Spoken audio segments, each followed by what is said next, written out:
শুরুতে মাননীয় প্রধান উপদেষ্টা যে বক্তব্য রেখেছেন সেটি শুনে আমাদের কাছে অত্যন্ত হতাশ লেগেছে।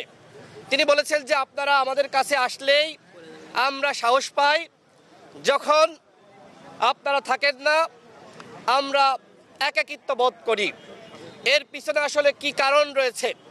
তার একটি কারণ আমার কাছে মনে হলো যে প্রধান উপদেষ্টা নিজেই বললেন যে ছাত্ররা হঠাৎ করে আমার কাছে একটি দাবি নিয়ে আসলেন যে জুলাই আগস্ট বিপ্লবের একটি ঘোষণাপত্র প্রকাশ করতে হবে, সেখানে আপনাকে থাকতে হবে।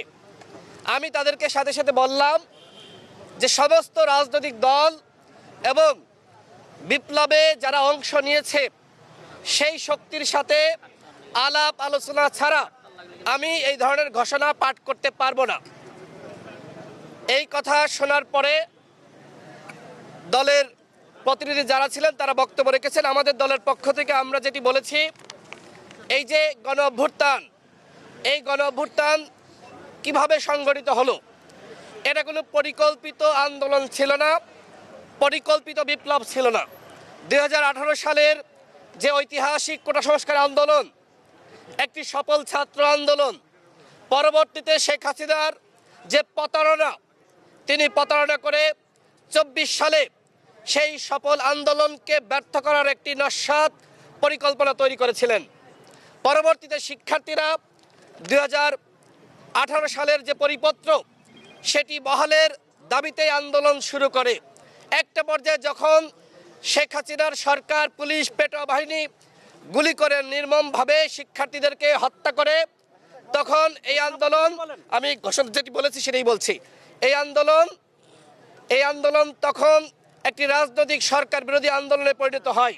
সুতরাং এই ঘোষণাপত্রে অবশ্যই 2018 সালের কোটা সংস্কার আন্দোলন এবং 24 সালে যে দাবিকে কেন্দ্র করে এই আন্দোলন শুরু হয়েছিল সেই দাবি অবশ্যই ঘোষণাপত্রে সংযুক্ত করতে হবে। মাননীয় প্রধান উপদেষ্টাকে আমরা এই দাবি গণ অধিকার পরিষদের পক্ষ থেকে জানিয়েছি এবং একই সাথে আমরা এটি বলেছি যে 18 সালের যে নিরাপদ সড়ক আন্দোলন, সেই নিরাপদ সড়ক আন্দোলনের কোমলমতি শিক্ষার্থীরা তারা 24 সালের গণ অভ্যুত্থানে ভূমিকা রেখেছে, শহীদ হয়েছে, আহত হয়েছে। সুতরাং নিরাপদ সড়ক আন্দোলনের ভূমিকাও এখানে উল্লেখ থাকতে হবে। আমরা একই সাথে এই প্রস্তাব দিয়েছি, এই যে জুলাই বিপ্লব এটি একটি ধারাবাহিক আন্দোলনের ফসল।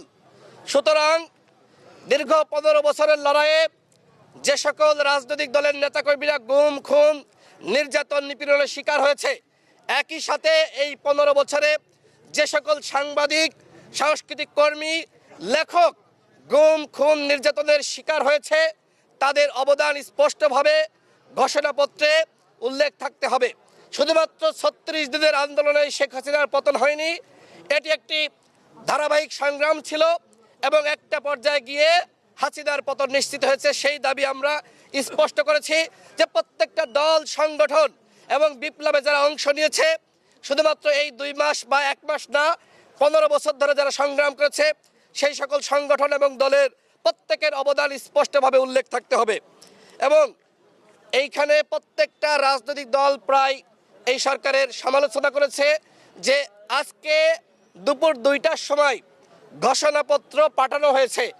প্রায় প্রতিটি দল প্রশ্ন করেছে যে এই উদ্যোগ কি আসলে সরকারের পক্ষ থেকে? এই যে ঘোষণাপত্র আপনারা তৈরি করেছেন, এইটা কি সরকার তৈরি করেছে, নাকি ছাত্ররা তৈরি করেছে, নাকি কোনো বেসরকারি প্রতিষ্ঠান তৈরি করে দিয়েছে? সরকার এই বিষয়ে কোনো স্পষ্ট বক্তব্য পেশ করেনি। আমরা সর্বশেষ যেটি বলেছি সেটি হলো জাতীয় ঐক্য এবং সংহতি ধরে রাখতে হবে।